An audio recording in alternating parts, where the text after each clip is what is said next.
Сайн байцгаана уу хүмүүстээ. Би Намд нарийн сургуулийн газар зүй байгалийн ухааны багш Тайшир байна. Өнөөдөр 5 дугаар ангийн хүн ба байгалийн хичээл дээр хөшүүр ба механизм гэсэн сэдвээр үзэх болно. Судлаа үзэх болно шүү. Хөшүүр ба механизм. Хоёр асуулт гарч ирнэ. Хөшүүр гэж юу юм бэ? Механизм гэж бас юу юм бэ? Хөшүүрэг болон механизм гэсэн хоёр асуулт байна. Тэртээ эртний грекийн сууд сэтгэгч, математикч, одоо оронч физикч, гүн ухаантай Архимед гэдэг хүн мэдлэлтэй. Энэ хүний нэг удаа эзэн хаан дуудаж ирээд маш хүнд зүйлийг хялбар аргаар хүч хожоод өргөх арга бий юу? Байвал олж нэ гэсэн даалгавар өгч.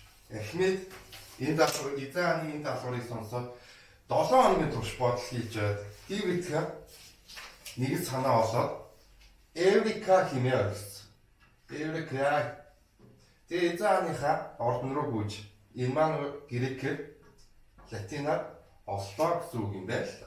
Тэр ямар үг хэлсэн бэ? Нэгүнд надад хэрвээ тулах цэг өгч чадах юм бол би дэлхийг өргөж чадна гэж хэлсэн. За дэлхийг өргөж чадна. Мэдээж одоо орчин үед дэлхийг өргөх боломжгүй ч гэсэн тухайн Архимедийг хэлсэн санааг багш зургалсан төдий. За дэлхий маань дэлхийн бөмбөрцөг иргэн санах юм бол хойд өргөрөг Тэг градусын анхныг олдож болно. Тэг градусын экваторын шугам байна. Хойд өргөргийн 23.5 градус маань өөрөө экваторын зам. Өмнөд өргөргийн 23.5 маань өөрөө нэхийн зам болж байна. За 66.5 маань хойд болон өмнөд төрлийн зам. Дэлхийн бөмбөрцөг дээр зайлшгүй тэмдэглэгдэх ёстой уртраг өргөргүүд гэсэн үг. За хэрвээ дүрслэл Архимедийн надад тулах цэг үг хэрвээ би дэлхийг өргөё гэдэг үгийг энгийнээр тайлбарлах юм бол Архимед маань урт саван модны эсрэг талд нь сууж байгаа. Харин урт саван модны төвд нь нэг бүрэг юм. Энэ маань өөрөө тулах цэг болж байна. Гэхдээ тулах цэг ганц байна уу гэвэл үгүй. Бас хоёр байна. Дэлхийн өмнөд төрлөө. За хөшүүрэг хийх механизм маань өөрөө хөшүүрэгний арга техник маань өөрөө маш хүнд зүйлийг хялбар аргаар өргөх буюу хүч хожих тийм арга юм аа. Хөшүүргийн аргыг ихэвчлэн юунд ашигладаг вэ гэвэл одоо амьдрал бүр илүү тодорхойлсон. Бид нар амт цамцсан үед дэлгүүр ороод MCS юм уу ямар нэгэн шилтэй бөглөөтэй ундаа. Гэхдээ бид нар бөглөөг нь онгойлгохын тулд нэг зүйлийг ашигладаг. Бөглөө онгойлгоч.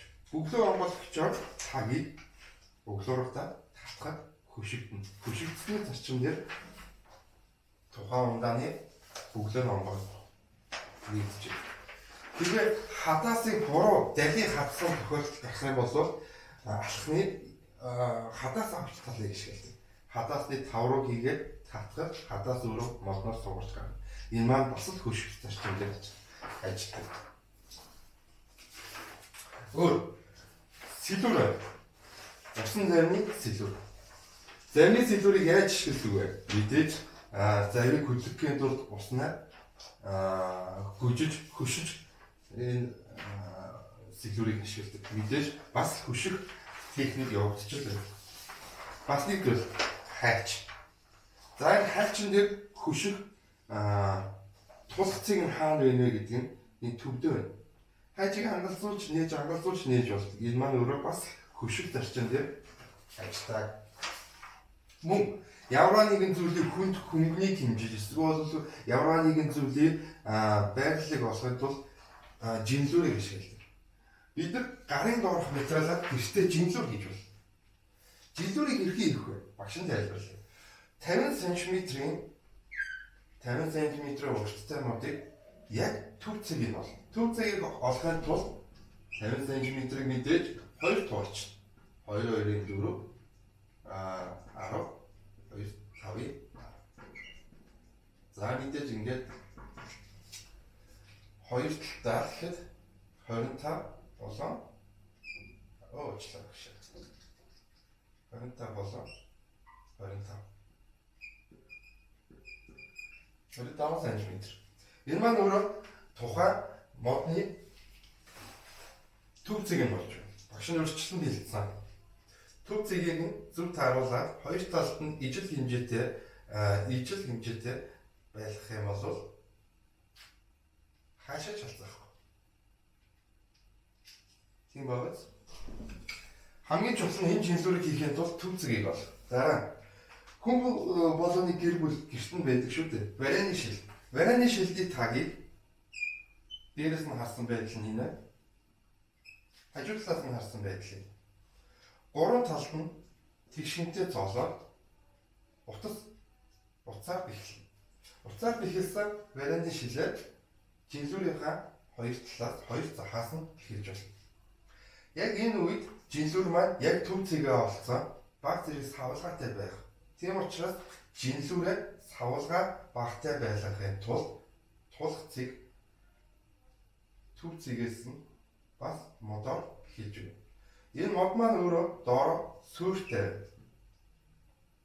Суурийг хаашаашаа 15 см-ийн модонд бэхэлж болно. Эхлээд тавихад жинлүүр маань өөрөө унахгүй тэнцвэр сайтай болно гэсэн. За, багш нь энэ дээр нэг даалгавар өгнө. Сурах бичгээ 53 дугаар болсон. Хүн 5 дугаар ангийн хүн ба байгалийн хичээлээ сурах бичгээ 53 дугаар хуудасны тасгалыг энэ жилүүрийг хийсэн тохиолдолд ажиллах юм. Хэрвээ жилүүрийн нэг хэсэгтээ 20 грамын туухай, нөгөө хэсэгт нь 10 грамын туухай тавьсан бол аль нь илүү хүнд байх вэ? Мэдээж 20 грамм. Жинлүүр маань өөрөө жинлүүрийн баруун тал нь доошоо дахин гэсэн. Тэгвэл энэнийг эсрэгцүүл авч үзвэл жинлүүрийн 20 грамтай туухай 3 дахь нүдэнд хийж бэхэлсэн бол яах вэ?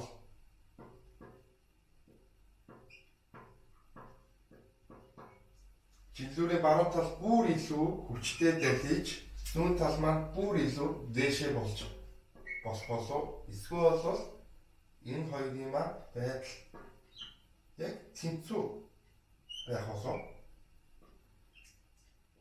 Хүүхдүүдээ жинлүүрээ хийхдээ жинлүүрийнхаа 50 см-тэй модыг хоорондоо 1.5 см-ийн зайтай 1.5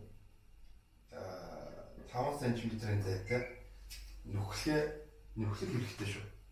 Яагаад гэвэл жинлүүрийн хоёр талд байгаа жинлэгчийн үзүүрүүд маань алинд нь ч багтаж болно. Аль талдаа илүү хүнд байна, тэр хүнд зүйлийг хэрхэн тэнцвүүлж болох вэ гэдгийг гаргаж ирэх юм шүү. Сурах бичгийн 53 дугаар хуудсан дээр хүснэгт буй. Энэхүү хүснэгтийг дэвтэр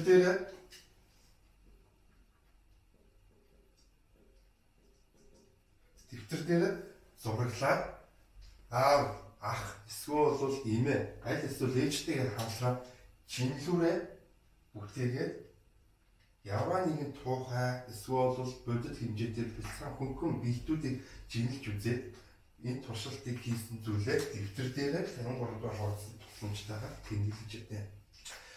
Хэрвээ та нарын хийсэн жинлүүр зөв ажиллаж чадчихвэл энэ маань хөшүүргийн хуулинд захирагдсан нэгэн төрлийн механизм болно гэсэн үг шүү. Өнөөдрийн хичээл энэ байлаа. Анхаарал хандуулсан явдал та бүхэнд баярлалаа.